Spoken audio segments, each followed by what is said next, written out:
All right, well, welcome back. In the opening lecture, I said that we think that the market does some pretty cool stuff because of the concept of the invisible hand.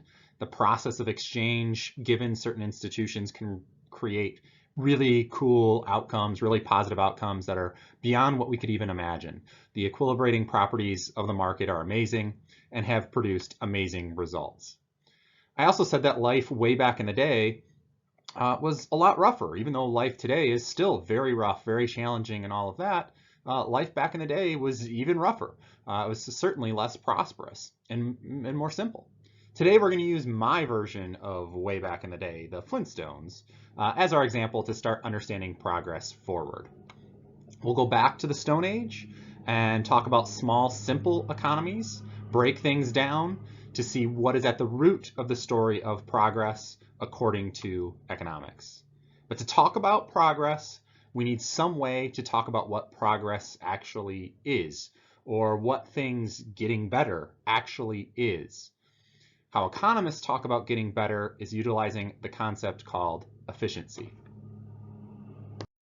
So at the very start here, we have to cover what economists mean by efficiency to see how we can talk about progress. The two most common uses of efficiency in economics are Pareto efficiency and kaldor-hicks or cost-benefit efficiency. Since much of microeconomics utilizes the concepts of efficiency, it's important to understand the precise meanings, and so we're going to really dive into that in those terms here. Most of the famous theorems in welfare economics discuss Pareto efficiency. This is mostly used in economic theory, not so much in economic practice. So if you're talking about working for a business or something like that, doing some consulting work, you're rarely going to use Pareto efficiency. But if you're talking about an economic theorem, a proof within economics, we're going to be talking about Pareto efficiency a great deal. A situation is considered Pareto efficient if and only if the only way to make one person better off is to make another person worse off. If we have this set up, we are at a Pareto efficient state of the world. So if we're in a situation where the only way to make one person better off is to make one person worse off, then we are at a Pareto efficient state of the world. Very similarly, a Pareto improvement is any change that makes someone better off without making anyone else worse off. So as long as we improve, as long as we make a change where we only have improvement and no one is made worse off, then we have a Pareto improvement. In theory, it is quite possible that people will voice objections to Pareto improvements for strategic reasons. And so this is not equivalent to a demonstrated preference standard.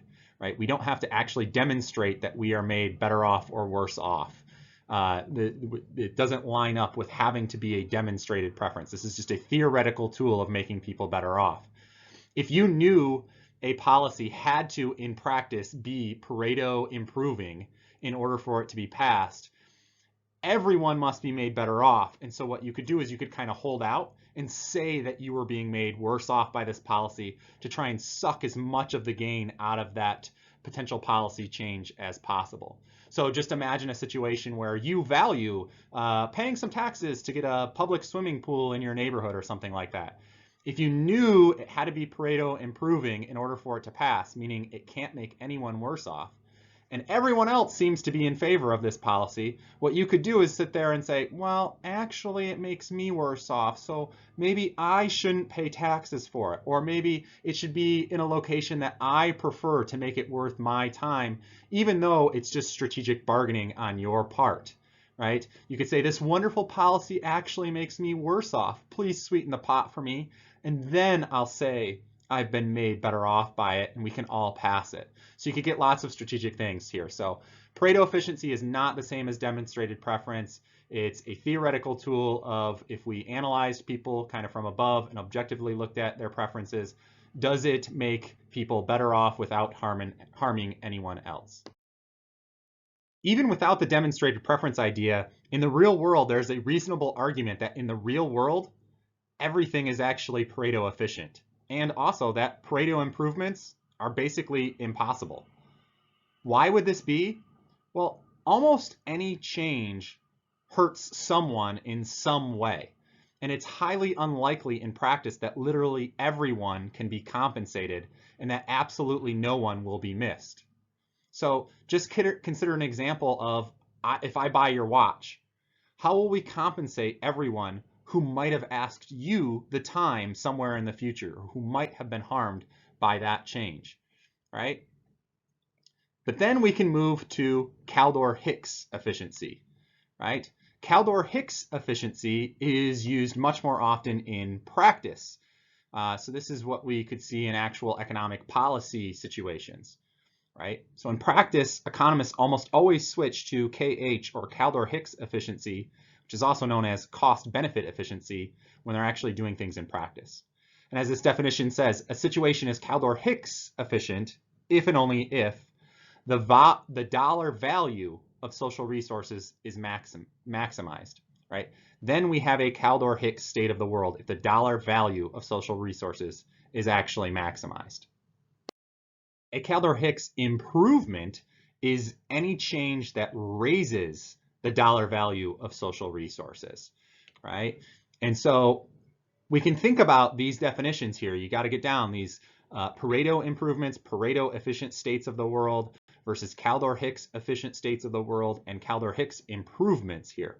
Anytime we raise the dollar value of social resources, we have a Kaldor-Hicks improvement.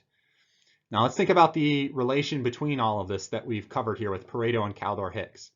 Every Kaldor-Hicks efficient situation is a Pareto efficient state of the world, right? So every Kaldor-Hicks efficient state of the world is a Pareto efficient state of the world, right? So if we've maximized the dollar value of all social resources, there's no way that we could make at least one person better off without making one person worse off, given that setup.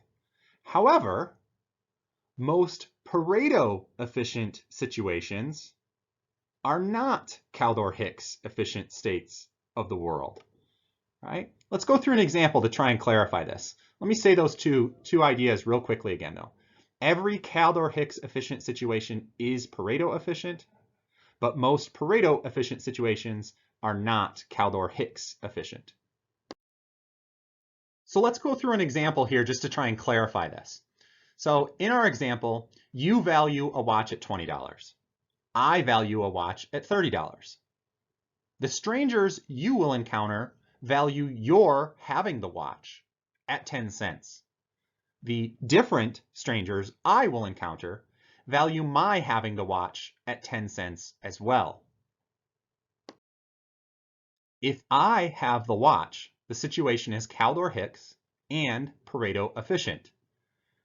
There is no way to increase the dollar value of the resources in this economy, the resource being the watch, by moving it somewhere else. So we're at Kaldor-Hicks efficient state of the world. If I have it, I value it at $30, and the strangers that see my watch as well value it at 10 cents. We have $30 and 10 cents of value. The situation is also Pareto efficient. There is no move that we can make that makes someone better off without harming at least someone else.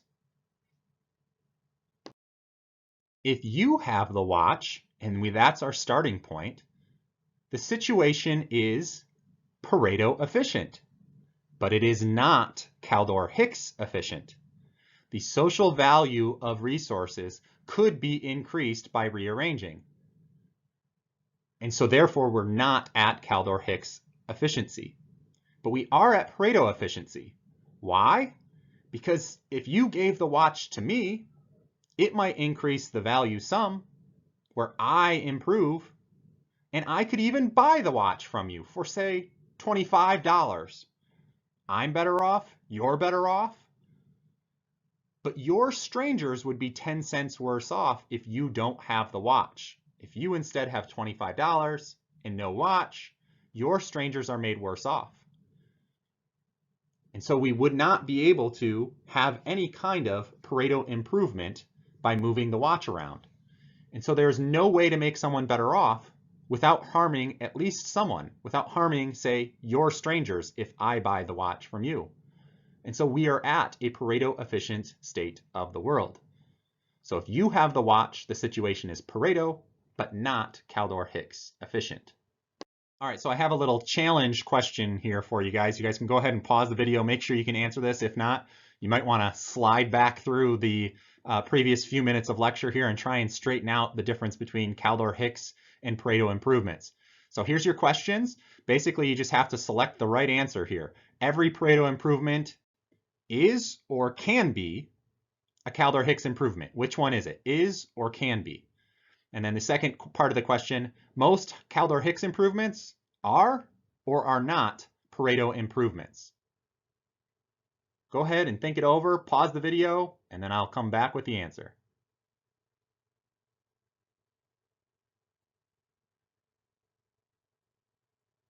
All right, so in this case, every Pareto improvement is a kaldor-hicks improvement. If both sides are being made better off, the total value of social resources has to be improving or being made better off as well. And then most kaldor-hicks improvements are not Pareto improvements. So a lot of times, just like the watch example, we might increase the total value of social resources, but someone, somewhere, in some way is made somehow a little bit worse off, and so therefore it is not a Pareto improvement. Kaldor-hicks efficiency is often described as potentially Pareto efficient. Why? Because if the value of social resources rises, then assuming perfect continuity, you could theoretically compensate all of the losers by sharing the gain in the surplus of the increase in social resources. So if there was no transaction cost whatsoever, we had perfect continuity, you could compensate all of the losers by sharing in that gain that we have.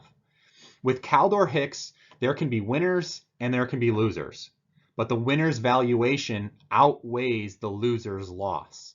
So the winners do not, but could theoretically compensate all of the losers. If they did actually compensate, then we'd have to say it's also a Pareto improvement, right? But kaldor-hicks is often described as potentially Pareto efficient because theoretically we could redistribute and everyone could at least be made better off because the winners outweigh the losers in terms of the value won and the value lost. All right, now that we have some of the basics on kaldor-hicks and Pareto efficiency, which we'll get back to some later, let's break down how efficiency gets applied in the basics of microeconomics. So first, let's look at demand here, right?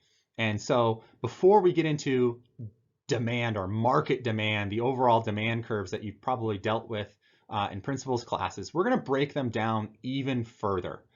Let's go into our prehistoric market in our little town of Bedrock and look at the 4 individuals that make up our market. So here we'll examine Fred. This is Fred's demand schedule. It's a listing of the prices and quantities that one would be willing to purchase or the demand for that individual. So here we can see that at a 0 price, Fred would like to have 1 beer, but at any other price above 0, Fred would prefer to have 0 beer. We could take Fred's demand schedule, his chart, and turn it into a graph. Note on this graph here, we have an individual demand with a lowercase d, notifying that it's individual demand and not market demand. But in order to draw this out, we actually needed to have made a few simple assumptions. So let's assume that the first dollar was just the minimum price where Fred said he wouldn't pay for even a sip of beer. If the price were anything under $1, he would have some, but continuously and linearly reducing from that point. So basically just draw a straight line between the 2 points on our demand schedule. Don't assume any other difference in the preference, which could happen, could definitely happen. It could not be perfectly linear. The fact that we assume this to be continuous will loom larger later in the semester. And so we're just going to make this rather matter of fact and just connect the dots between the 2 points that we have in a straight continuous line from one to the other. So after this, now we can start to add other individual preferences and we can start to look at other characters in our story.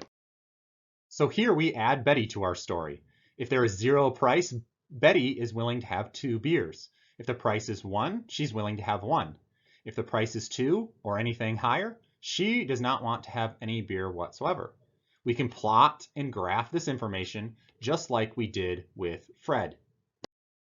So here we've added in Betty's demand, again with a lowercase d to note that it's individual demand, and we've left Fred's demand on here as well. So now we have two individual demands on our graph.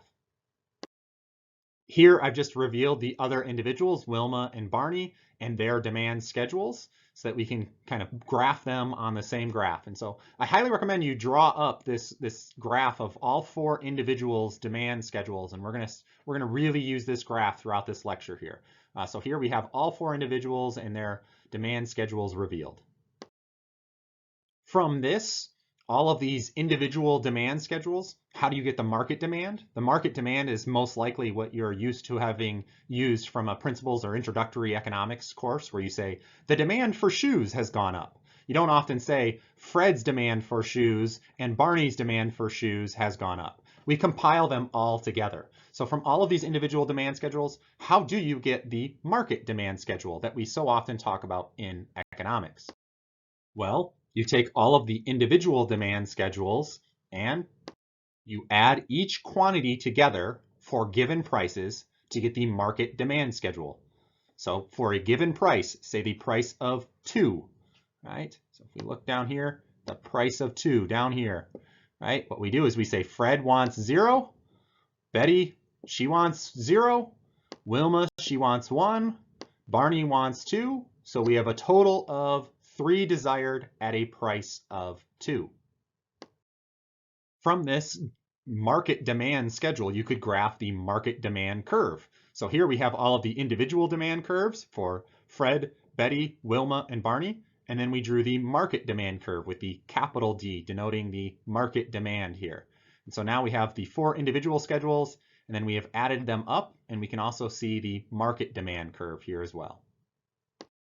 If you'd like to break that down here, we show the market demand curve isolated just by itself without the individual demand curves there as well.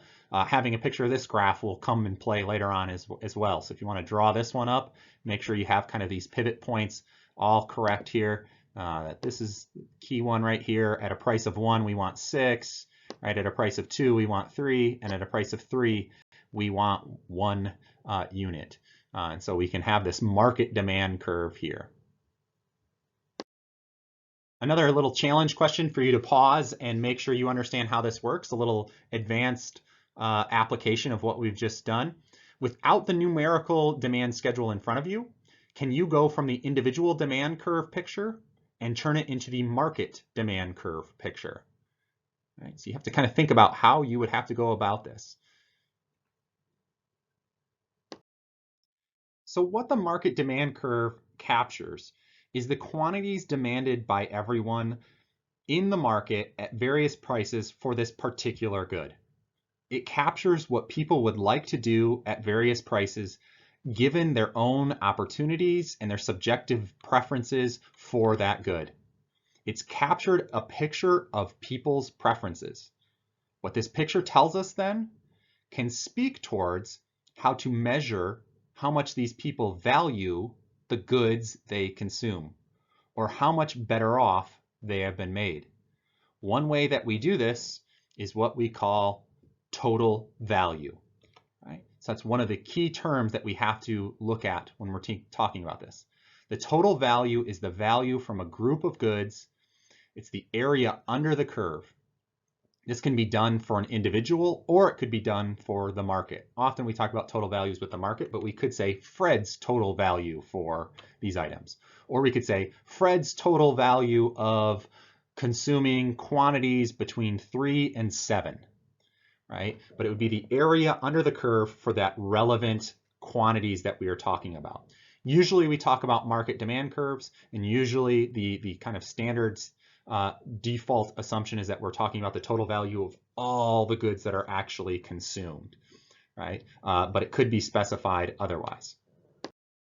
The marginal value for an individual or the market is the value that the consumer or the market places on having one more unit of the good. It's the area under the curve of just one more unit, of one additional unit. So you say the marginal value of the 4th unit. What you're looking at is the area under the curve for the consumption of the 4th unit for the individual or the market.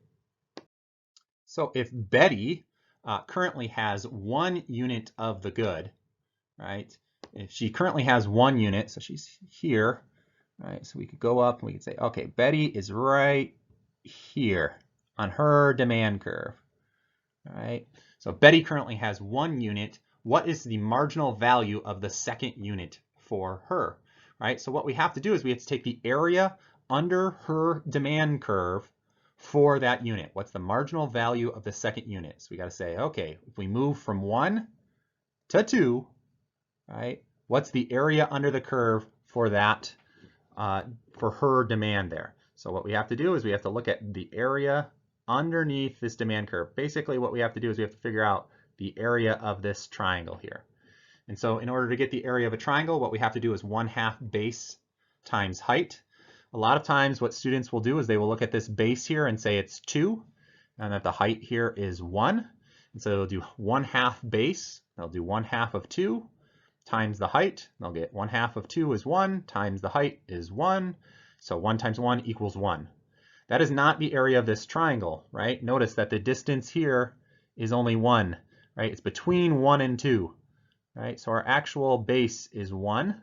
So what we have to do is we have to do 1/2 of the base. The base is only 1 times the height, which is 1, which then that ends up being that we get an overall area of 1/2.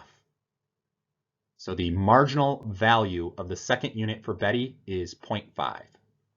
There's a little cheat in the relationship between marginal and total values.